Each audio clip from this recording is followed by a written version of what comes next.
Bonjour tout le monde. Aujourd'hui je vais vous montrer des petites transformations qu'on a fait, pas au potager mais au jardin en général. On a fait quelques petites modifications, quelques petits travaux parce que nous avons un nouvel arrivant à la maison. C'est un chien, un petit berger allemand qui a 2 mois et demi maintenant et il est entreprenant. Donc on a sécurisé certaines zones pour ne pas qu'il ait accès, parce que comme tout chiot qui se respecte, ça mange tout et n'importe quoi. Allez, je vais vous montrer tout ça et puis je vais vous expliquer la raison de ces travaux. C'est parti!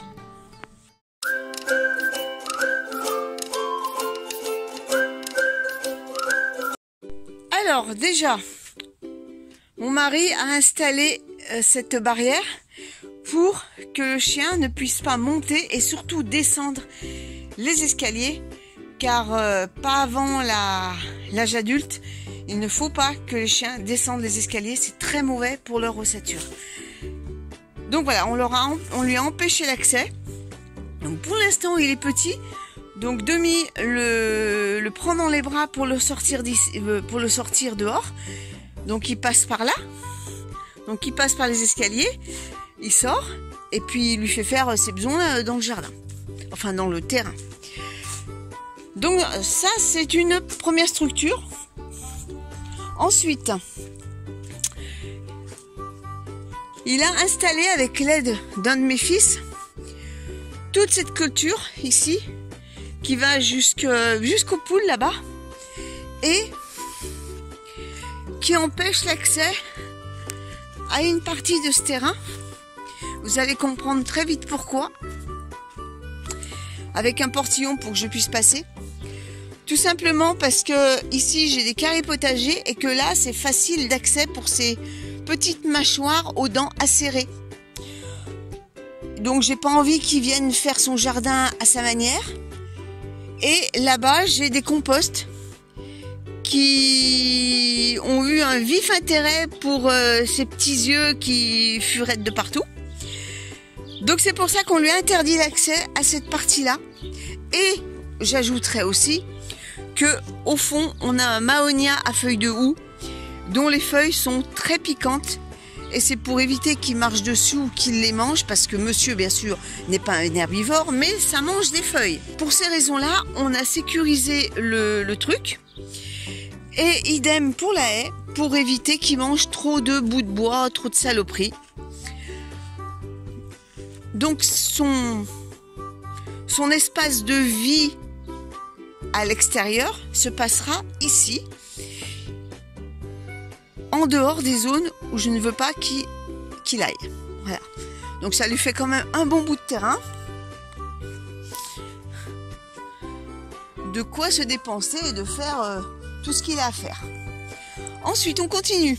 Bon, bien sûr ici il n'a pas le droit. De toute façon, toutes les zones potagères, je ne veux aucun chien à l'intérieur.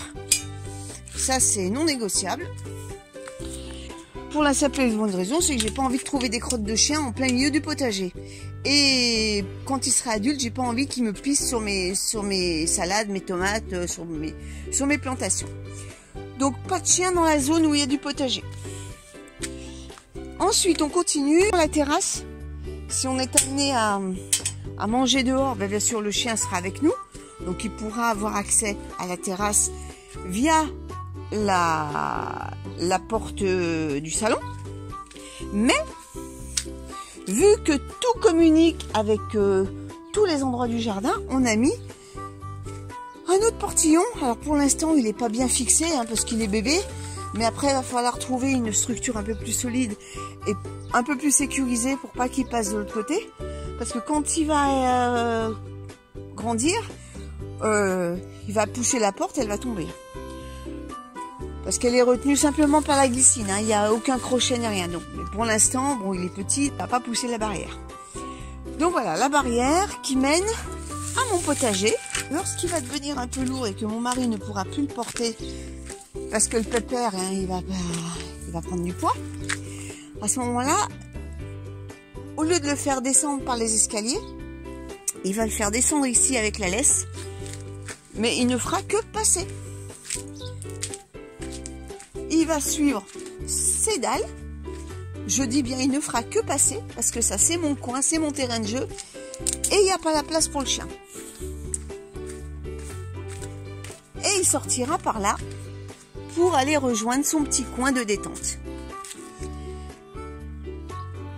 J'ai oublié de préciser une chose, c'est que j'ai supprimé un arbuste qui était là. C'était un laurier rose. Et le laurier rose, eh bien, toutes les parties de la plante est toxique, voire mortelle. Aussi bien pour les animaux que pour les humains.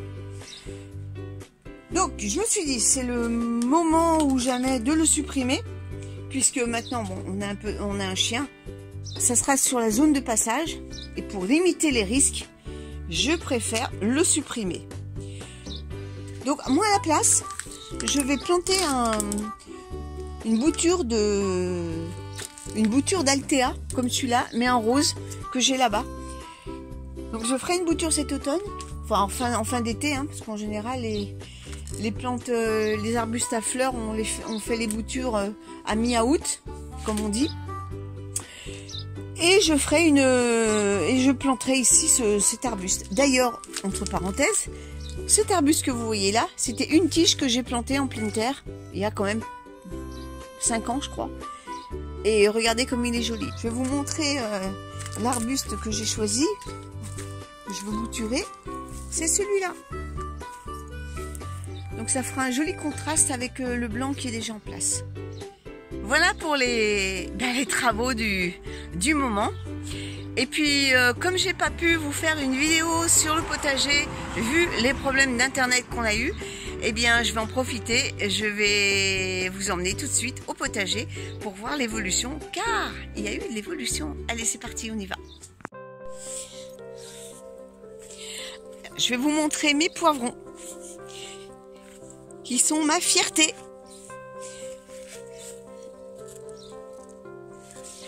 J'en ai un gros qui est là, il est superbe. Et j'en ai plein, c'est trop bien. Alors là, franchement, cette année, je suis vraiment contente sur la culture du poivron. D'habitude, je n'arrivais jamais à voir des poivrons arriver à cette taille. Mais ils vont encore grossir. Et cette année, franchement, c'est trop bien. J'en ai plusieurs sur les pieds. C'est vraiment trop génial. Regardez. C'est vraiment trop bien. Il y a de la ratatouille qui s'annonce. Et également de la conserve. En parlant de ratatouille, on met des courgettes dans la ratatouille. J'en ai déjà récolté. Et j'en ai une, voilà, qui commence à se former.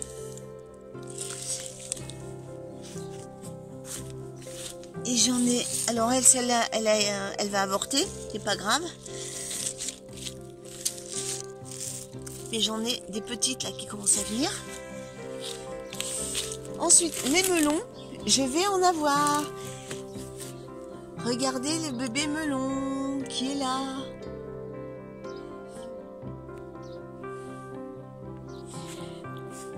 Les maïs sont superbes. Et les tomates commencent à prendre couleur.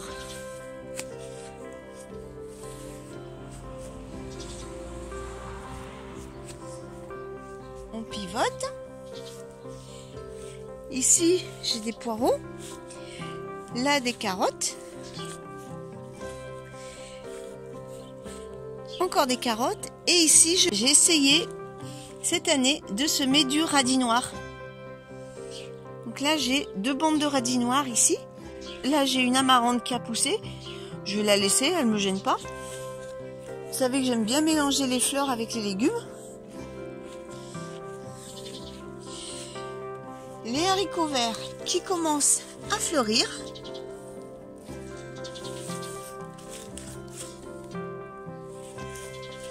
Alors cette année, j'ai voulu essayer le poké.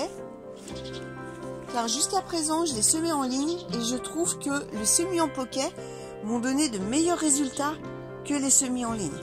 Après, c'est mon avis perso. Mais l'année prochaine, je pense que je vais recommencer le semis en poquet. J'ai moins de trous que le semis en ligne. Ici, nous avons les tomates. Commencent à rougir. Toujours accompagnées de fleurs.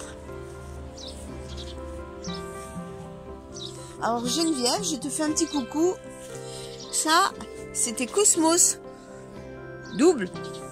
Pour l'instant, ça pousse, ça fait de la végétation, mais pas de fleurs. Mais je ne désespère pas, parce que ça, les boutons vont bientôt arriver, je pense. Mais regarde, ils sont super beaux, tes Cosmos.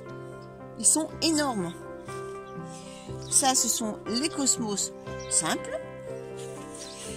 Et les zinnias.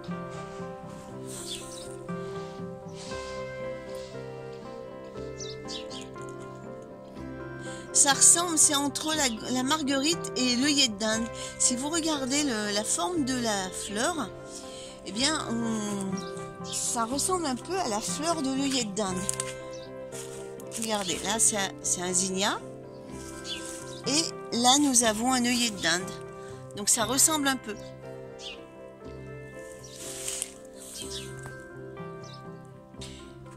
Ici, les dernières betteraves que j'avais repiquées. Et là, 2 rangs de carottes. Allez, on passe de l'autre côté du potager. Les courges éponges qui commencent à fleurir.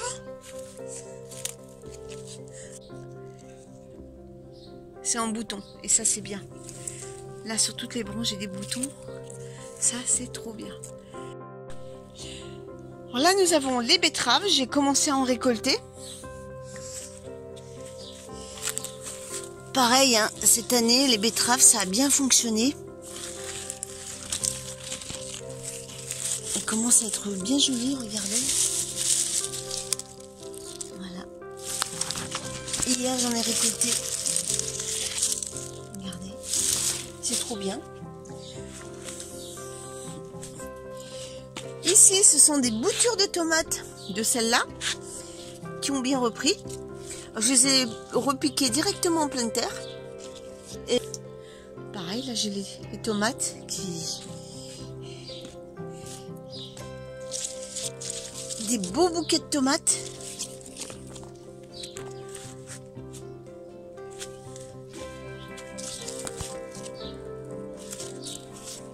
C'est trop bien. Alors ici, j'ai remis du radis noir, tout long. Et là, ce sont les choux avec en bordure du persil. Et j'ai 1 ou 2 carottes qui... c'est un semis qui avait plus ou moins bien marché. Et puis, j'ai réussi quand même à avoir 2-3 carottes, donc je les ai laissées. Alors, j'ai 3 brocolis et un chou cabu.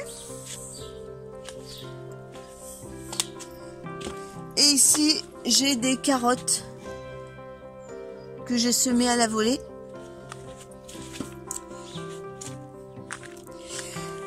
Alors ça, c'est du paillis que j'utilise pour les poules. En fait, c'est du paillis pour chevaux que j'ai acheté dans le commerce. C'est le moins cher. Et je me suis aperçue que en couche épaisse, enfin moins épaisse que la paille, hein, parce que la paille, pour être efficace, il faut en mettre sur 20 à 30 cm. Là, vu l'épaisseur, je dois en mettre, allez, grand maxi 10 cm, entre 5 et 10. Et ça garde le sol très frais, sachant que les radis noirs demandent quand même de l'humidité, tout comme le radis traditionnel. Et pour m'éviter d'arroser tous les jours, malgré les grosses chaleurs, eh bien, le sol est frais dessous. Donc, voilà, donc les plantes qui ont besoin d'eau, eh bien, j'ai mis des copeaux de bois dépoussiérés pour aider à garder l'humidité du sol. Et nous allons inaugurer le petit portillon. Hop, pour pour ma troisième zone potagère du coup, parce que ça fait une troisième zone potagère. Nous avons le grand qui est de l'autre côté de la maison, le petit carré et puis celui-là. Donc là j'ai les carottes avec des poireaux. Ici des haricots verts et des courgettes. J'ai des courgettes qui commencent à arriver. Alors ces pieds de courgettes, ce sont les dernières que j'ai plantées. C'est pour ça qu'elles sont un peu moins en avance. Et là j'ai voilà les petites courgettes. Alors ça c'est une fleur mâle et ça c'est une fleur femelle. Pour ceux qui ne connaissent pas comment différencier la fleur femelle de la fleur mâle, parce qu'elles se ressemblent hein, de toute façon, le plus simple, c'est de voir le pédoncule. Si ça fait une grande tige comme ça, c'est une fleur mâle. Et si vous voyez un début, une mini courgette, hein, un début de courgette là, un renflement, c'est une fleur femelle.